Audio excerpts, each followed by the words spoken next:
કિચનમાં તમારું સ્વાગત છે। હેલો ફ્રેન્ડ્સ, તો શિયાળામાં ઠંડીમાં ગરમા ગરમ મંચુરિયા ખાવા મળી જાય તો મજા પડી જાય, તો તેની રેસીપી આજે તમારી સાથે શેર કરું છું। તો તેની માટે અહીંયા આપણે કોબીજને તમે આ રીતે ચોપરમાં પણ ચોપ કરી શકો છો।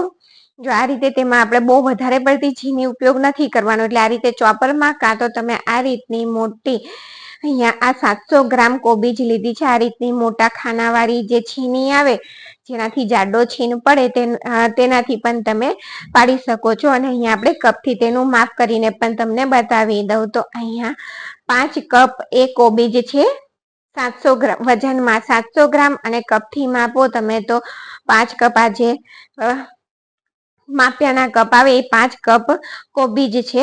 તો તેની અંદર સ્વાદ પ્રમાણે મીઠું એડ કરી તેને મિક્સ કરી 10 થી 15 મિનિટ માટે રહેવા દઈએ। તેમાંથી આપણે પાણી છૂટું કરવાનું છે કોબીની અંદરથી। કોબીજમાંથી 700 ગ્રામ કોબીજમાંથી તમે 4 માણસને નાસ્તો સર્વ કરી શકો મંચુરિયનનો, તેટલો બનીને તૈયાર થશે। તો 10 મિનિટ પછી આ રીતે આપણે કોબીજને હાથેથી દબાવી અને પાણી કાઢી લેવાનું છે। જો પાણી વધારે હોય તો તેની અંદર આપણે લોટ વધારે ઉમેરવો પડે, અને મંચુરિયન ઠંડા થયા પછી તે ચવડ લાગતા હોય છે, એટલા માટે જો આ રીતે કરી લેવાનું। અને આ પાણીને આપણે ઢોળી નથી દેવાનું, તેને આપણે આગળ મંચુરિયન ગ્રેવીમાં વાપરી લઈશું। તો અહીંયા હાફ ટીસ્પૂન મરી પાવડર, અને બહારના જેવો દેખાવ આવે મંચુરિયન બોલ્સનો એના માટે 1 ટેબલ સ્પૂન લાલ કાશ્મીરી મરચું, 1 ટેબલ સ્પૂન આદુ અને લસણની પેસ્ટ બંને મિક્સ કરી છે। 1/4 કપ ચોખાનો લોટ, 1/4 કપ મેદો, અને તેની સાથે હાફ કપ કોર્નફ્લોર, આ બધી અને લોટ પૂરતું આપણે અહીંયા મીઠું એડ કરી દેવાનું। કોબીજમાં મીઠું આપણે નાખેલું છે એટલા માટે લોટના પૂરતું જ આપણે મીઠું એડ કરી બધી વસ્તુને સારી રીતે મિક્સ કરી દેવાની। જો આ રીતે હાથેથી દબાવતા જાય અને મિક્સ કરવાનું, તો જો એકદમ સરસ રીતે અહીંયા મિક્સ થઈ અને તૈયાર થઈ જશે। જો અહીંયા કોબીજ છૂટી પડતી હોય, બોલ ના વળે, તો અહીંયા તમારે થોડો કોર્નફ્લોર તેની અંદર એડ કરી દેવાનો। ત્યાર પછી આપણે અહીંયા મંચુરિયનના નાના નાના બોલ બનાવી અને તૈયાર કરી દઈશું। તો માત્ર 50 રૂપિયામાં જ તમે ઘરે એકદમ સરસ ટેસ્ટી મંચુરિયન બનાવીને તૈયાર કરી શકો છો। તો અહીંયા બધા બોલ્સ બનીને તૈયાર થઈ ગયા છે, તેલ ગરમ થઈ ગયું છે, તો કઢિયામાં સમાય તેટલા બોલ આપણે તેની અંદર એડ કરી દઈએ, અને તેને મીડિયમ ગેસની ફ્લેમ ઉપર આપણે તળવાના છે। તો થોડા તળાય એટલે તેને પલટાવી લેવાના। આ તમે જોશો તો 700 ગ્રામ કોબીજમાંથી 38 બોલ મંચુરિયન બોલ્સ બનીને તૈયાર થશે। તો જો થોડા તળાય ને એટલે આપણે તેને કાઢી દઈએ, તેને 5 થી 7 મિનિટ માટે ઠંડા થવા દઈએ, અને આપણે ફરીથી તેને તળવાના છે। આમ કરવાથી આ મંચુરિયન બોલ્સ એકદમ બહારના જેવા ક્રિસ્પી તૈયાર થશે। તો ઠંડા થયા છે થોડા, 7 મિનિટ પછી આપણે ફરીથી તેને તળવા માટે રાખી દઈશું, એટલે બહારથી બિલકુલ ક્રિસ્પી અને અંદરથી એકદમ સોફ્ટ બનીને તૈયાર થશે।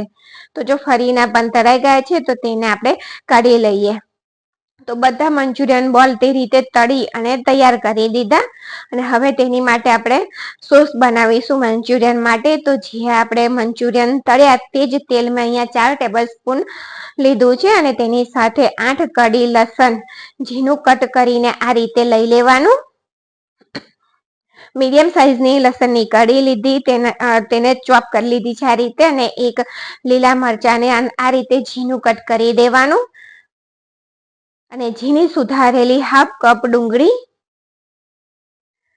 હાફ ટીસ્પૂન આદુની પેસ્ટ કે આદુના ટુકડા તમને ભાવતા હોય તો આદુના ટુકડા પણ કરી તમે એડ કરી શકો છો। આ બધી વસ્તુને આપણે હાઈ ગેસની ફ્લેમ ઉપર કુક કરવાની છે।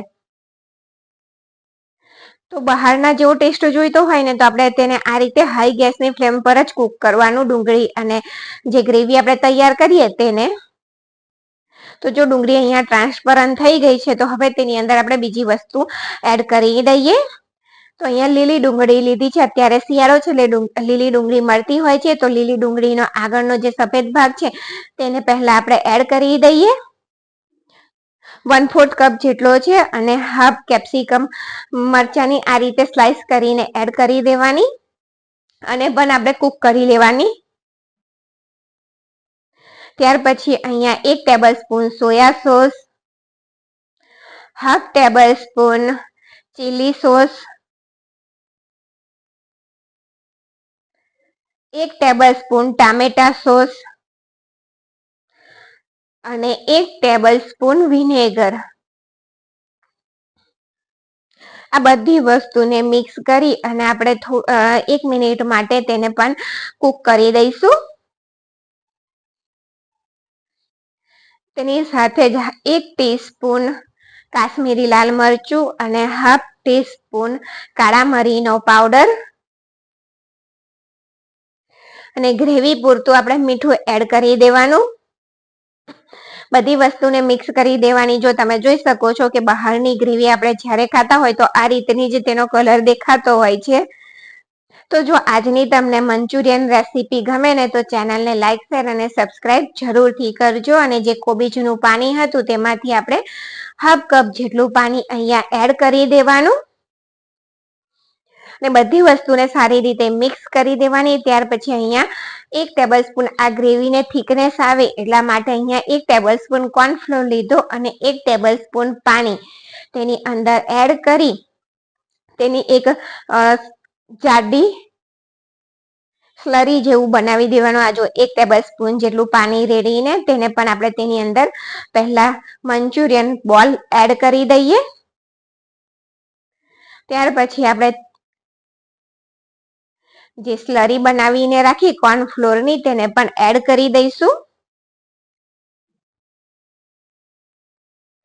તો બિલકુલ માર્કેટ જેવા ટેસ્ટ સાથે મંચુરિયન રેસીપી આજે તમારી સાથે શેર કરી છે. જો આ રેસીપી તમને ગમે તો ચેનલને લાઈક, શેર અને સબસ્ક્રાઇબ જરૂરથી કરજો. અને 100%ની ગેરંટી છે, તમે એકવાર ઘરે બનાવી જોજો તો ફરી તમે બહારથી નહીં લાવો, એટલા સરસ ટેસ્ટી બનીને તૈયાર થાય છે. તો અહીંયા થોડું પાણી ફરીથી હું એડ કરું છું જેથી તેનું કોટિંગ એકદમ સરસ આની ઉપર થઈ જાય. બોલ્સ ઉપર જે ગ્રેવી આપણે કરી તેનું કોટિંગ થઈ જાય એટલા માટે ફરીથી મેં પાણી રેડ્યું અને લીલી ડુંગળીનો લીલો ભાગ અત્યારે છેલ્લે આપણે લાસ્ટમાં તેને એડ કરી દેવાનો અને તેને મિક્સ કરી તમે જોઈ શકો છો. જો જેવો દેખાવ તેનો સરસ છે ને તેવો જ તેનો ટેસ્ટ પણ એટલો જ સરસ છે.